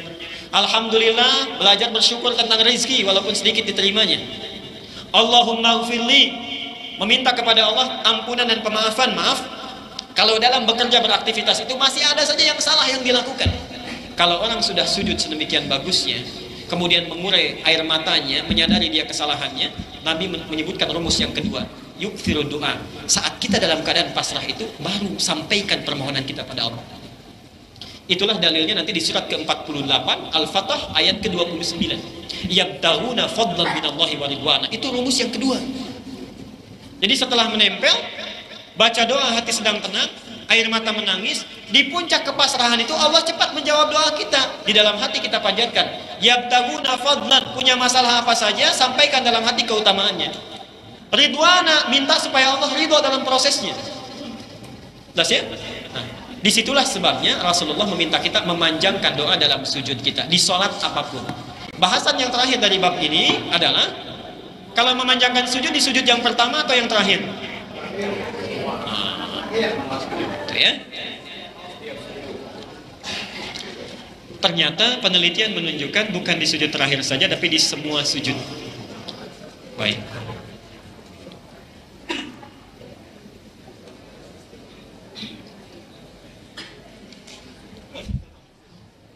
Baik. Apa yang dimaksud dengan bahagia di dunia? Singkat saja, dalilnya dibuka dulu surah Al-Baqarah ayat 3 sampai dengan ayat kelima. Buka ayat kelimanya. Ulaika ala hudam min rabbihim wa ulaika humul muflihun. Bahagia di dunia itu artinya selalu berada dalam petunjuk Allah dalam setiap aktivitasnya, dalam pandangan Quran, karena kita belajar dari Quran dan Sunnah. Jadi orang yang bahagia di dunia itu adalah orang yang dalam setiap aktivitasnya selalu berada dalam petunjuk dan pengawasan Allah. Ingin bekerja, ditunjukkan oleh Allah bagaimana cara bekerjanya. Rabbi adkhilni mudkhala sidqin. Punya kesulitan, dilepaskan oleh Allah. Wa akhriji mukhraja sidqin. Punya ada yang ganggu misalnya, ditolong langsung oleh Allah. Waj'alni min ladunka sultanan nasira. Jadi orang-orang yang dibimbing oleh Allah itu mendapatkan kebahagiaan yang luar biasa dalam dunianya. Karena itulah kadang-kadang saat kita beraktivitas dunia dipanggil oleh Allah supaya bahagia hidup kita. Maaf, kalau akan sholat setelah hayya 'alas shalah apa? Apa artinya hayya 'alal falah? Ya bahagia. Jadi kalau bapak ibu selama ini sholat belum bahagia, ada yang keliru dalam sholatnya. Wa ulaika humul muflihun. Yang kedua, tercapai apa yang diharapkan dalam kehidupan dunianya. Maaf ya. Jadi bahagia itu bukan sekedar dekat dengan Allah saja, tidak. Tapi kebutuhan materi tercukupi, ya. Kebutuhan hidup itu terpenuhi. Karena itu ada dua konsep. Orang yang bahagia di dunia adalah orang yang mampu memaksimalkan ikhtiar dan tawakalnya. Itu yang pertama. Jadi nggak boleh ya, nggak boleh tawakal saja. Awas, hati-hati nih, yang masih muda-muda harus bekerja. Rezeki itu tidak datang dengan kita cuma tawakal aja. Berdoa di masjid aja nggak datang-datang itu. Sebelum berangkat umrah dengan haji, umumnya ada mengadakan momentum walimatus syafar atau bersilaturahim, mengundang tetangga ke rumah. Apakah ini dicontohkan oleh Nabi? Dan apabila tidak dicontohkan, apa yang harus dilakukan? Baik. Kalau pertanyaannya dicontohkan, tidak ada contohnya. Oke? Tidak ada contohnya, tidak tersebut dalam sejarah Nabi akan berangkat kemudian mengadakan satu acara misalnya. Contoh tidak ada, tapi dalil umumnya ada. Dalil umumnya. Sekarang pertanyaannya, kalau dalilnya ada, contohnya tidak ada, boleh tidak dilakukan? Baik, tidak boleh dilakukan. Yang bilang tidak boleh dilakukan, unjuk tangan. Baik. Sekarang saya tanya, kalau masuk masjid, tahiyatul masjid dulu tidak? Ada contohnya dari Nabi? Ada. Yang bilang ada contohnya, angkat tangan. Beraninya keroyokan ada gitu ya. Kita angkat tangan nggak mau. Saya tanya, pernah nggak selama ini lihat hadis tentang tahiyatul masjid? Tidak, karena kita kadang-kadang, kebanyakan kita tidak pernah melihat sumbernya dari mana amalan kita. Karena itulah amal kita itu sering keliru. Baik, saya beri dua contoh. Satu, sebelum kesini, singkat saja barangkali cuma 5 menit, nanti kita tutup. Tahiyatul masjid itu selama hidupnya Nabi tidak pernah tahiyatul masjid, karena rumahnya di masjid. Selama hidupnya tidak pernah tahiyatul masjid. Karena itu Nabi kalau adzan, sholat sunnahnya di dalam. Selesai adzan, iqamah, keluar langsung di tempat imam. Karena itu tidak ada kesempatan tahiyatul masjid. Kapan kejadian tahiyatul masjid? Saat sedang khutbah Jumat, datang seorang bernama Sulaik dari daerah Ghatafan, dikenal dengan Sulaik al-Ghatafani, datang ke masjid, lagi khutbah langsung duduk. Kata Nabi, jangan duduk dulu, kamu sholat dulu 2 rakaat. Muncullah hadis saat itu, idza dakhala ahadukumul masjidah fala yajlisa hatta yusalli raka'ataini. Kalau masuk masjid jangan dulu duduk, tapi tunaikan 2 rakaat. Disitulah kemudian dikenal dengan tahiyatul masjid. Nabi sendiri tidak pernah tahiyatul masjid. Jadi dalilnya ada, contohnya tidak ada. Nah, sekarang timbul pertanyaan gini. Ini kan nyambung hadisnya. Kata Nabi, dari sini rumahku di sini, dan menunjuk keutamaan sholat sunnah. Setelah itu muncul hadis berikutnya, itu bertalian. Afdhalus sholati sunnah tuaddiha fil bait. Sebaik-baiknya sholat sunnah ditunaikan di mana? Jangan berhenti sampai di situ. Nabi mengatakan wa baiti huna, rumahku di sini. Apa artinya? Yang rumahnya dekat dengan masjid. Tunaikan di rumah supaya tempat sujudnya itu banyak, menjadi saksi bagi kita di akhirat. Tapi kalau rumahnya jauh dari masjid, jangan maksa. Di Islamik ingin sholat subuh di sini, sholat sunnah di sana, nyampe sini kesiangan. Nah, itu bagian yang pertama. Makanya baca hadis itu hati-hati. Nah, terkait dengan persoalan ini, itu dalil umumnya ada. Al-Baqarah 197. Apa dalil umum itu? Al-hajju asyhurun ma'lumat, faman farada fihinna al-hajja fala rafatha wala fusuqa wala jidala fil hajj. Wa ma taf'alu min khairi ya'lamuhu Allah wa tazawwadu, ini dalilnya, fa inna khairaz zadi taqwa. Kata Allah, tadi saya uraikan di Baitur Rahim, singkat saja, sebelum berangkat haji ataupun umrah, karena ayat ini mencakup umrah 196 nya. Sebelum berangkat berbekal dulu dengan baik. Tapi perhatikan, Allah tidak menyebut materi di sini. Bekal yang terbaik kata Allah adalah takwa. Takwa itu punya dua arti, terulang sebanyak 115 kali dalam Al-Quran. Lawannya nafsu, nafsu terulang sebanyak 115 kali dalam Al-Quran. Cara untuk bertakwa disebut dengan tatakun, terulang sebanyak 19 kali dalam Al-Quran. Sekarang perhatikan, takwa itu dua nanti sumbernya. Satu, memperbanyak ibadah, ritual yang baik. Yang kedua, mengecilkan maksiat, termasuk bertobat kepada Allah sebelum berangkat.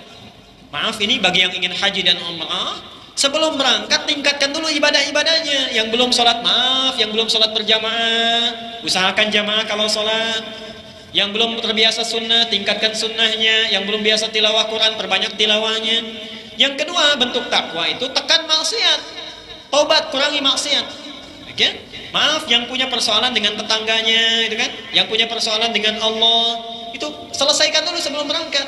Kenapa? Perhatikan betul, ada dua hal yang akan terjadi nanti di sana. Satu, kalau kita hidup, itu Allah biasanya memperbaiki diri kita di sana. Yang belum selesai saat berangkat diperbaiki di sana. Kenapa? Karena Allah ingin merubah sifat kita menjadi baik. Sifat baik itu disebut dengan birrun. Kalau sifatnya melekat dalam diri kita setelah diperbaiki, berubah dari birrun menjadi mabrurun. Dari situlah hajinya dikenal dengan haji mabrur. Artinya ada perubahan sebelumnya dari belum baik menjadi baik. Kadang-kadang kalau belum selesai persoalannya diperbaiki oleh Allah di sana. Contoh, saya saat tugas di Mekah tahun 2010, itu ada dua kejadian yang unik. Satu, seorang ibu subhanallah, ini nggak bisa lihat Ka'bah. Gak bisa lihat Ka'bah. Sebelum berangkat itu sombongnya luar biasa, sampai di pesawat pun masih bangga, masih sombong. Sampai di sana tidak bisa lihat Ka'bah. Kawan saya itu membimbing sampai menempelkan tangannya ke Ka'bah begini, ibu ini Ka'bahnya, gak bisa lihat. Padahal sebelumnya bisa lihat, tidak buta, tidak. Yang lain kelihatan, Ka'bah gak lihat. Itu kisah nyata. Baik ya? Nah, apa yang terjadi? Ibu tolong ingat-ingat apa yang kurang. Istighfar, taubat kepada Allah, menangis sejadi-jadinya, baru bisa kelihatan. Yang kedua, pernah kejadian, ini juga nyata. Baik. Ada orang yang, mohon maaf ini saat di hotel di Funduk di Mekah, ada orang yang kalau dia mau mandi, air berhenti. Yang lain masuk, nyala lagi. Iya. Yang lain masuk, nyala lagi. Dia masuk, berhenti, selalu begitu, dan shower sifatnya. Satu kali saat orang lain selesai mandi masih nyala, dia mandi, alhamdulillah katanya. Begitu shampooan mati. Ya, ini bingung. Apa yang terjadi? Selesai konsultasi, ternyata ngobrol dengan pembimbingnya, Pak, coba ingat-ingat sebelum kesini apa yang belum selesai. Cerita, memang saya khilaf. Dulu sebelum berangkat saya suka ngambil air selang tetangga, dimasukkan ke selangnya, ke rumahnya. Di situ istighfar luar biasa, selesai. Karena itulah tempatnya disebut Al-Haramain Asy-Syarifain. Dua tempat yang diharamkan berbuat yang dilarang. Asy-Syarifain, dua tempat yang diminta kita meningkatkan perbuatan yang mulia. Jadi kalau kita di Mekah, di Madinah, jangan macam-macam, pikiran harus baik, tutur kata harus baik, karena saat itu Allah langsung merubah kita menjadi baik. Bukan ingin menghukum, bukan, supaya kita diperbaiki, jangan sampai salah terus. Bahkan sering kejadian, tahun 2010 ada lagi orang yang, maaf, ketika tawaf dengan orang Afrika di sampingnya tutup hidung. Kenapa? Bau katanya. Itu waktu umrah pertama kali. Mohon maaf, saat wukuf itu orang itu bau sendirian. Kesini bau, ke situ bau, yang lain biasa saja. Baru ketika ingat saat wukuf istighfar, hilang rasa itu. Jadi itu yang pertama. Yang kedua, saya mohon maaf sebelumnya menyampaikan, kalau saat talbiyah itu, umrah ataupun haji, setelah mengenakan ihram, apa yang dibaca? Labbaik Allahumma labbaik. Tahu artinya labbaik? Labbaik itu artinya, ya Allah, belum lengkap itu. Ya Allah, aku penuhi panggilanmu sekalipun aku dipanggil untuk selamanya. Aku penuhi panggilanmu, sekalipun dipanggil untuk selamanya. Jadi yang haji dan umrah itu belum tentu pulang. Karena itulah yang dikenakan pakaian ihram itu kafannya. Ihram itu kalau sudah pakai itu nggak boleh lagi melakukan yang dilarang karena takut kotor lagi. Sudah jadi kafannya. Karena itu orang haji kalau dia tawaf dengan pakaiannya meninggal, dimakamkan dengan itu. Orang umrah meninggal di Madinah, makamkan di Baqi.